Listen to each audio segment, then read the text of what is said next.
Hi everyone.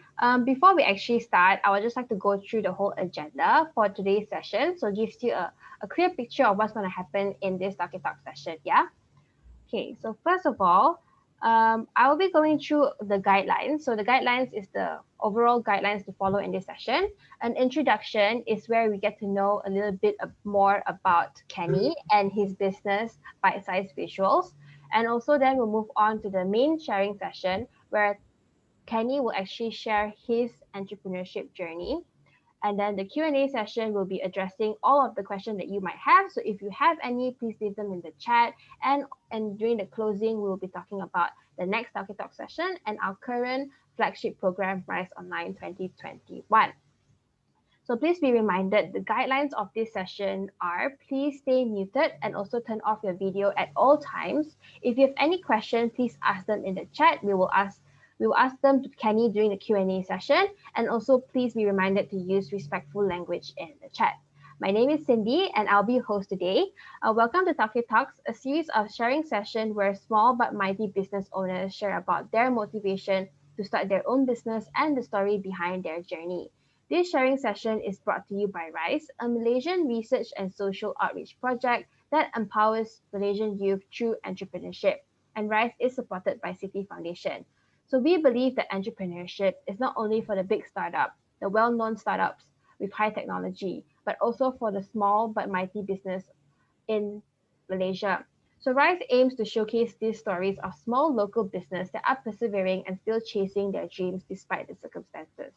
So I'm happy to welcome our guest of the day, Kenny from Bitesize Visuals. Hi, Kenny. Hello, Hi, we're honored to everyone. have you. We're honored to have you here today. Yeah, thanks for having me. Thanks for being a part of this. So before we go into the main chunk of the sharing session, could you briefly tell us about your business or what service you offer, where they can find you, what kind of package do you have? Okay, I'm Kenny. I'm from a photography company called Bitesize Visuals. Then we mainly do uh, weddings, portraits, and also a bit. I think a part of us also we are involved in a lot of corporate photography, like corporate events, like editorials. And also recently we've been, I think since MCO, we started off, it's our pet project. We like literally we photograph pets. We call it bite-sized portraits, like with the PAW. Mhm. Then I think, yeah, pretty much we specialize. If you want to say specialize, is we pretty much specialize in like with people interaction. Like we want to we photograph mainly with people lah. So we I think we don't, yeah, mainly just that for now. Thank So you. our services, I think you can just drop us a DM on Instagram, because most of the time it will be me, the one that answering all your DMs. Or yeah, just visit our website. Right. Thank you so much, Kenny. So if you're interested in like any photography that you might want for your family, your corporate, or even your fur babies or fur kids, right? You can always go and check them out via their website, Instagram or Facebook, and kind of see what kind of style they have. And if you really like the way they photograph things, please go and check them out and drop Kenny or his wife Leanne a DM in order to get your spots to get photographed. Yeah. So without Mm. further ado, I think we can go into the main chunk. So my first question for you, Kenny, is actually what inspired you to start your own business? Maybe you can talk about a bit about your background. How did it led to the point where you start Bite Size Visual with your wife? Okay. Um, well, first of all, I think I'm an IT grad. Like I graduated in with a computing degree. But I think during even since uni days, I started off photography. Since then, I think before I think like just when starting off my degree, when I just started to take on photography, then it slowly went on like where I dabbled into photographing weddings.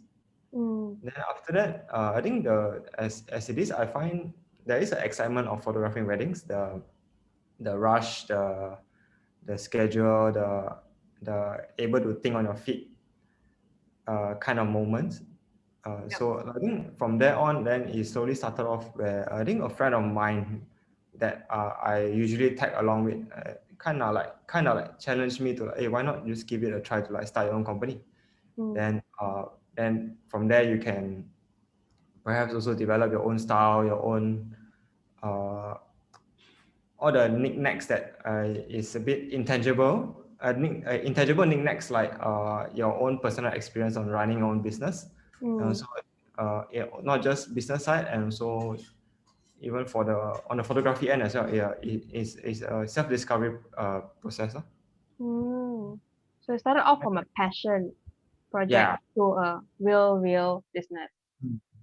Were you working at the time when you transitioned to like employee to, or was it just after high college and you just like, okay, I want to go into this? I actually I was employed. I was Mm, under employment. Then because I was running Bitesize in a on a freelance basis. okay, okay. For about 4 years. Mm, Then I think throughout the journey, then as the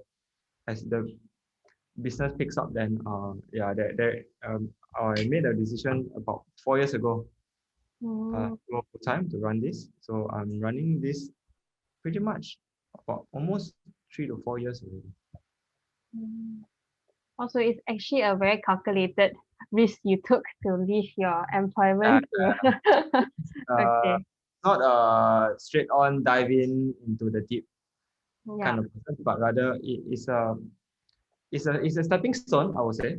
It's Mm, a like your things slowly build up from there because even as much as like as I look back mm, running Bitesize full time, definitely that all the connections that you made that I've made throughout my employment period, actually it helps in mm. terms of running like I think getting connections because I was employed in a multinational corporation.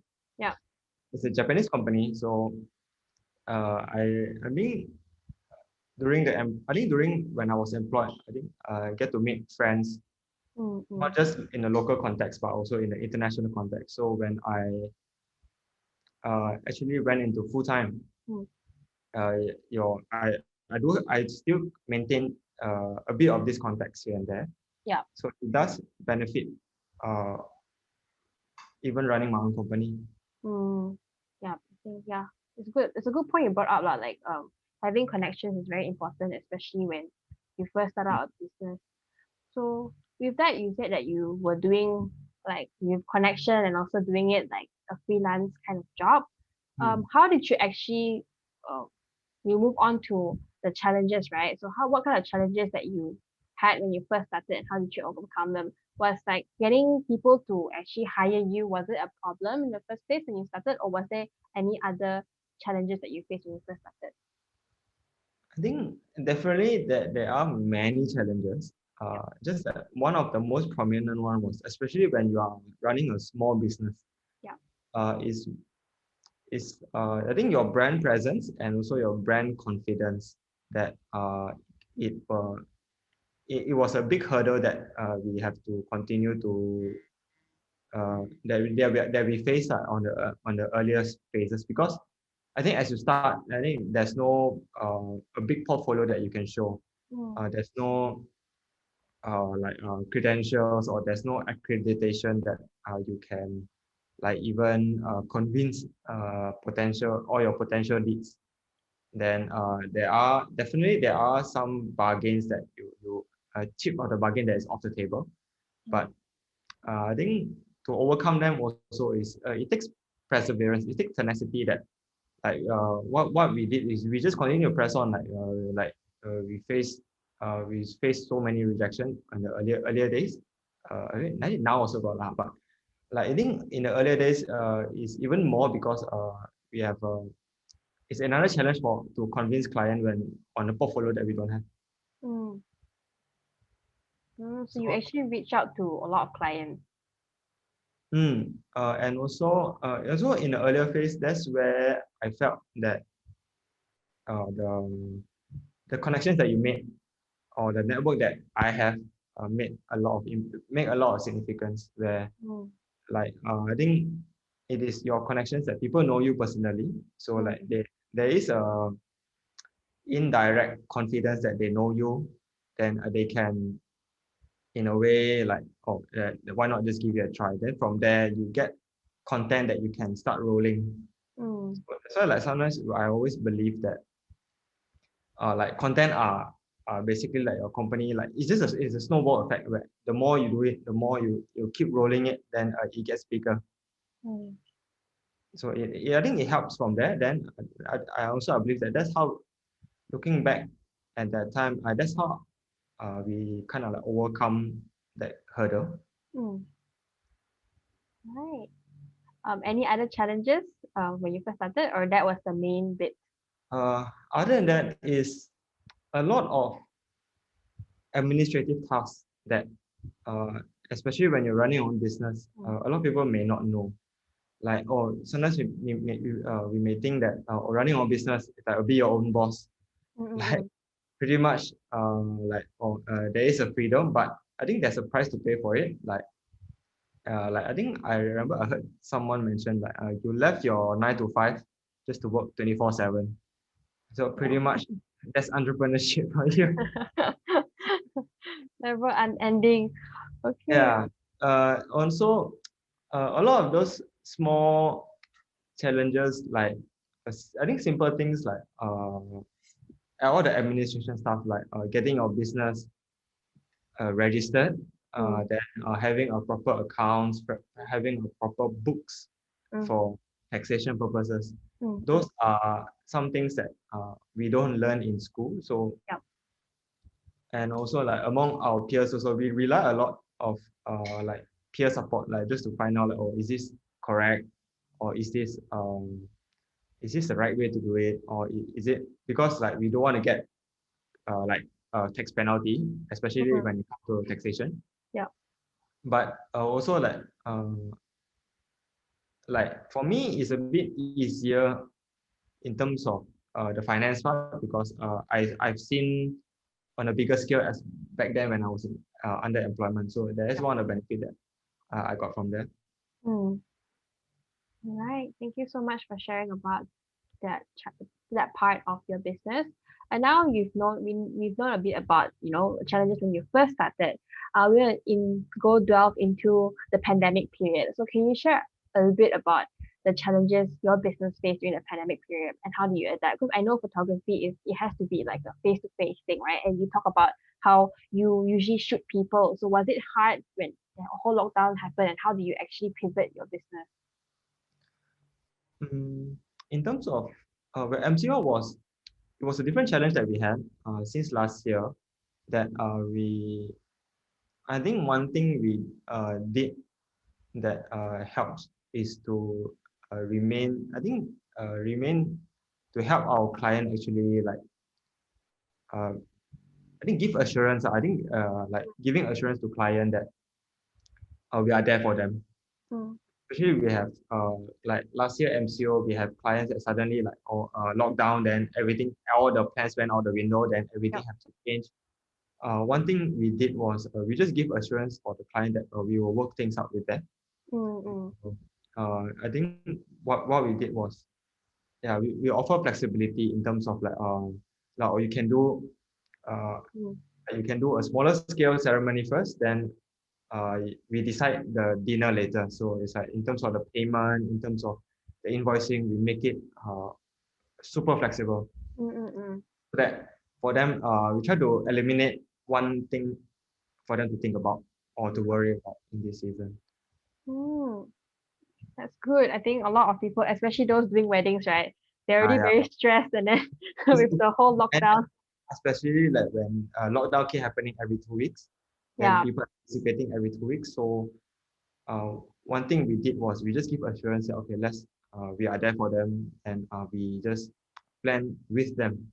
Mm, mm. Great. Thank you for sharing for that. I think now we've known that, back then what you guys faced with the uncertainty that still caused by the pandemic, right? It's very prevalent because are just we just announced two new MCOs. How are Mm. you guys actually planning to help maintain or grow your business at this point of time due to the pandemic? For now, we see what's at hand. We are also waiting for all the directives from the government, Mm, like what we can do, what we can't do, then how we can even work things out. mm, So perhaps also we did consider of doing more of a small portrait. So it's not a social event. mm, It's more mm, towards personal portrait sessions that we can maintain a good social distancing, or like we adhere to um, any we try to to reduce contact as well. mm, So mm, and also what we planning to do is we still keep posting our content. I think like I mentioned just now, like content is like a snowball. mm, mm, So mm. just to make sure that to give to let people know that our business still running. It's not it's end all be all. Yeah, So things still go on. Business still running, and also the content still going on. yeah.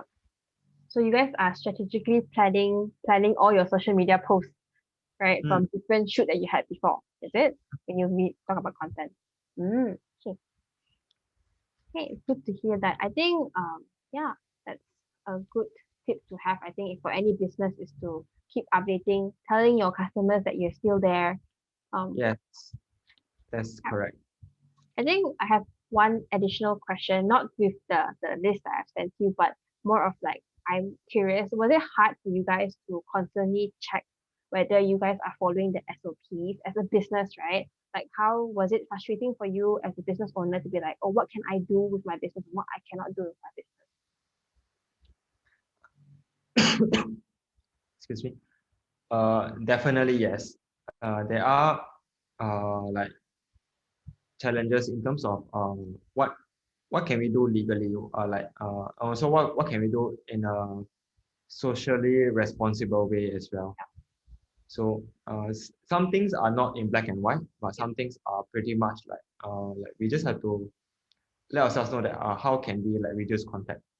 Mm, So some things like I think like in weddings we stop helping guests to use their camera phones to take photos. yeah. Okay. That's one of it, and also we make sure that we are masked on all the time throughout the whole assignment, Mm, and also adhere to any current SOP that is there, be it on the venue or like from government orders. mm. Okay. All right. So my next question for you would be, out of your 3 to 4 years of being a business owner, what would you say is your business proudest achievement to date? Mm, I would think that customer satisfaction, to see like Mm, sometimes like to it's also important to ask customer for reviews, like so that it became like you can set it as a yardstick, like to see mm, whether have you done a great job or not, or like it's a yardstick that you can to be a point of improvement. So mm, like to see satisfied clients, to see like like sometimes like when client share their photos to either to reminiscent, to even to commemorate something. I think that's mm, our one of our proudest achievement. mm. So I think it goes back to what you guys always also say, like, right, you guys want to create pictures that are timeless and that can capture memories, right? Yes, correct. Okay. So the next question would be, can you name one entrepreneur whom you admire and explain why and how have they admired you? It can be a local, it can be a local entrepreneur, it can be a foreign entrepreneur, or it could even to be your family, like your mom or your dad, who actually inspired you to be a business owner. Mm, it's a bit hard to pinpoint. Hmm. Like I think there's no one specific entrepreneur that in a way like we look up to per se. Mm, But I think that what we have was the community around us. mm, Like I think being in the industry, uh, definitely like being in any industry that I still believe that community is more important compared to like a hero that you look up to, because Mm, they are the one that like on the field, they are the one that like having similar issues as you, mm, or having same challenges, or having or celebrating the same achievements. mm, I think that's where that helps to like perhaps like for me it helps me to move forward. Like we do have a community of photographers that help each other. mm, Also sometimes we call for like assistance, or like sometimes oh, I can't take this job. Anyone can. So mm, we pass on jobs around. mm, Uh, I think it's a community that instead of like treating each other like um, competitors, yeah. but rather to have that community is one of the inspiring point of inspiration for us. So the community of photographers that you have built around you Mm. really gave you that push. Right. Yeah, It's good to hear that you guys are helping each other because for what I know from an outsider, I always thought the photography industry is always like very dense and very competitive because you see a lot of photographers out there. But it's good to hear that you guys are actually lending a helping hand to one another. yeah. I think well, no man is an island. So and also Mm, it's like it's a community that is uh like like even like if you're running your own business, like you can only take 52 weddings, or like 104 weddings yeah, a year. yeah. Then there's so much you can do. And also compared to like the population of or the demographics that's getting married, for Mm, example, especially in the wedding industry, there's so much that you can actually um, do in a year. So why not just like help each other out? mm. Thank you for sharing about that. I think a lot of us can also learn from that to actually help one another in terms of if you have an extra, side gig. All right. So the final question actually I have for you is, do you think young people should start their own business and why? Uh, I would say yes, but with certain conditions where you need to know what you are actually doing, or Mm, you need to know why you started in the first place. mm, Because running our business, as much as you see profits coming in, but after a while the grind will still take on you. The grind will in a way after a while, sorry, I mean, let me rephrase. After a while, running a business, it can be like a routine. mm, I think without having to know your purpose, it can, and the tendency of burning out is there.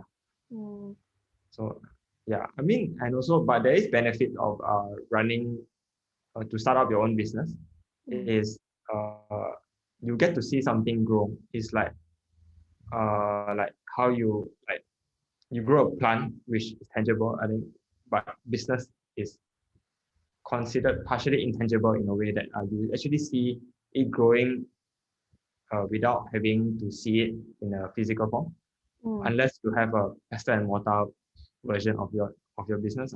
mm. Thank you for that. I think that's also very important for a lot of youth to break that stereotype that, entrepreneurs just sit around, goyang-goyang kaki and then earn money. And entrepreneur is not all Starbucks and cafes. Starbucks and MacBook. Yeah. Right. Thank you so much for answering the questions that I have for you today. Now we'll move on to the Q&A. I believe there's quite a few questions that the audience have asked.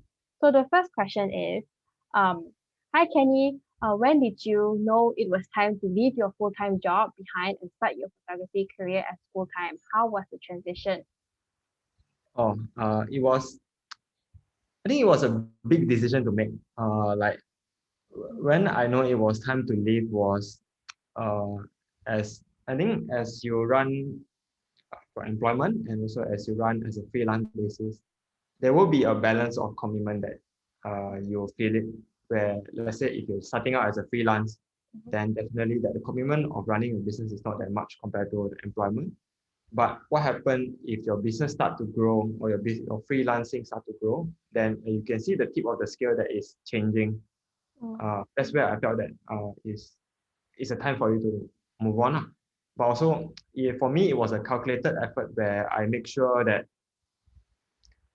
finances wise I had like 3 to 4 months worth of savings just to cover all my expenses, Mm. and also to make sure that like yeah, like there are things are set before going to full time, like the accounts are okay, the administration uh, are set in place. But yeah, pretty much that. The transition, how was the transition? It was scary because it's pretty much you stepping out of the boat and start walking on water. uh, uh, what my personal experience of when I started full time, the first week is my schedule was empty. Like the first few months it was empty. Yeah, it was a scary moment, but at the same time it was like how to say, there is an assurance that yeah, you know that okay, let's make things work, because Mm. well, if there's you have nothing else to like fall back on, so you have to in a way hustle your way through. Mm.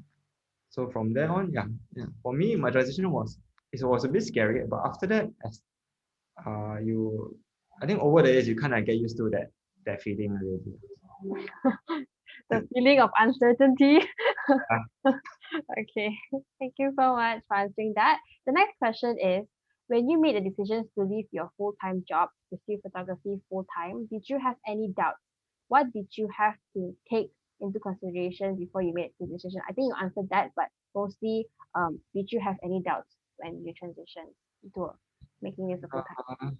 Well, definitely is there. There is doubts like will it work, Mm. or will it like you see it, like sometimes you think of a long term, like in the next 1 or 2 years will it still run. When I setting up, there is a fallback plan that I had, like let's say I just give myself like, oh, let's evaluate the first 6 months and Mm. see how it goes. Then from the first six, and then on the fifth month, then I reevaluate again, where like is it still viable? Yes, if it's still viable, then the the, the idea of going back to employment to be put it on the back burner for now. Mm. Yeah, that's where I felt that having a employment experience helps. Mm. Right. So you had checkpoints for yourself in order to. Yeah, have checkpoints it's essential. Mm. Thank you so much for answering that. Um, Another question is, do you have any advice for new photographers who have been doing photography as a hobby but want to eventually make it into a business? Mm, definitely not that if you want to go into business, it's not just about photograph anymore. It's just not about like Mm. photograph, edit, and done. It's a lot of other things. Pretty much, my work is pretty much like then I think photographing was just pretty much 10% of what you do. Yeah, a lot of things like getting a paperwork, a lot of like marketing you have to think about, a lot of like social media posts you have to think about. Mm. Then back end in terms of like or how do you arrange your assets, like for your photograph, like your raw files, like your Mm. even the photos that you delivered after that, where do you keep it, your archives, and also to maintain client relationship Mm. or your customer service, day in day out. Emails are going.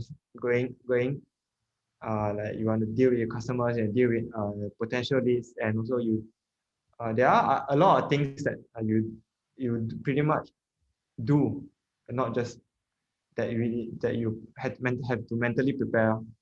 Mm. Okay, thank you for answering that question. The next question here, I think this question is mostly targeting towards they're unsure about like whether you have staff, is it just you and your wife? So the question here is, do you hire part-time staff to also help you shoot in your company? Uh, to part-time staff, not really, but we do have experienced associates that at times, if needed, then we ask for help. especially in the community that I mentioned about. Mm, Like because we because like being handled such a significant event, such a quote unquote sensitive event, mm, definitely that we still need to instill confidence in our client, where mm, we made a point that as much as we hire associate, one of us will be there. So in one weekend we can we can only take maximum two weddings. Then I'll mm, take one with another associate. Leanne will take one with another associate. mm, But all our editings will be done by ourselves. mm, We don't hire part timers. mm. So extra manpower when needed, but at the end of the day, both of you will manage the quality control. Yes. Mm, okay, thank you so much for answering. So someone asked, hi Kenny and Leanne, selling photography is like selling ice cubes to Eskimos. Phone cameras become so commonplace right now. How do you emphasize the value of your service? Thanks a bunch.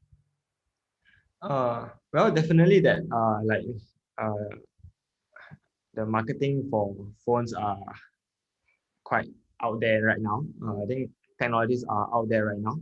But I think one thing that I wouldn't say that photography is actually like ice cube to Eskimo, but rather like, I think like what you said, like how do you emphasize value? We place value in terms of like our experience of Mm, photographing candid moments, mm, things like in technicality wise, there are some avenues that actually having a dedicated camera is much more superior. So mm, we emphasize the value on like quality. We emphasize the value of the significance of a moment mm, that I don't think a camera phone is feasible to do mm. both. Right. Like who wants to photograph their own wedding, right? Yeah, Right. Thank because you. Mm, I think like I think a lot of things like we photograph like families, like graduation, mm, like weddings. It's definitely an you have to look into it like it's an investment mm, that you can actually keep. It's an mm, investment that you can investment of memories lah. It's not it's not a financial value, but rather a memorable value that you can actually look back and yeah and reminisce on. mm. That's the value in it. Right. Thank you so much, Kenny, for answering the questions of the audience. That's about it from them.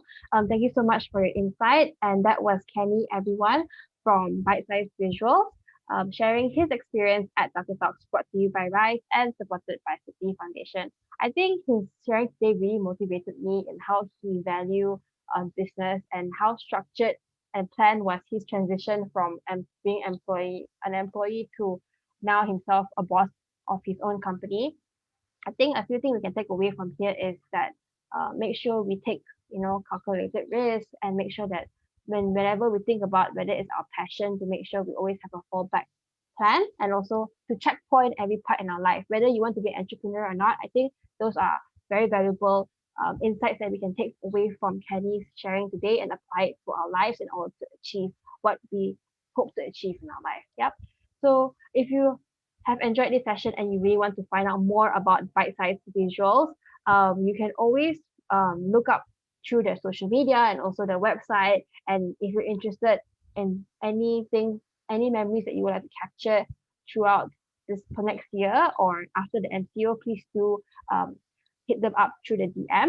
So if you're interested to find out more about sessions like this, you can always sign up for our next Talk Talk session with um, a chocolatier. So this is our Malaysian version of a Willy Wonka.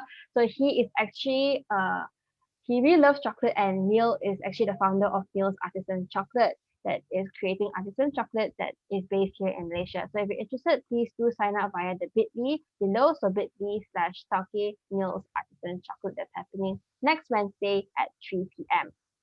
Right. So if you're interested in learning more about business or you are interested after Kenny's talk, you're interested to actually start your own business, whether in photography or any other field, you can sign up for our current flagship program that is ongoing up till the end of July. It's called RYSE Online 2021. It's basically an online course that covers the basics of entrepreneurship. So it's open to all Malaysian with no fees. So it's a free course. Just join it and just complete it by July, the end of July itself. And there's also a possible chance for you to win seed funding up to 10,000 ringgit if you're a Malaysian aged 18 to 28 years old. And if you are interested, please do sign up via the bit.ly below, so bit.ly/RYSE Online 2021. And if you're interested about what we do as RYSE and also what Tauke Talks is what Tauke Talks on having, what kind of programs or any kind of talks in the future, please do find out more via our social media at Tauke Talks through Facebook and Instagram, and also our YouTube channel at RYSE Program. So thank you everyone for being here today and listening to this sharing. And thank you Kenny for being a part of Tauke Talks today. Thanks for having me. It's Thank nice you for having coming. you.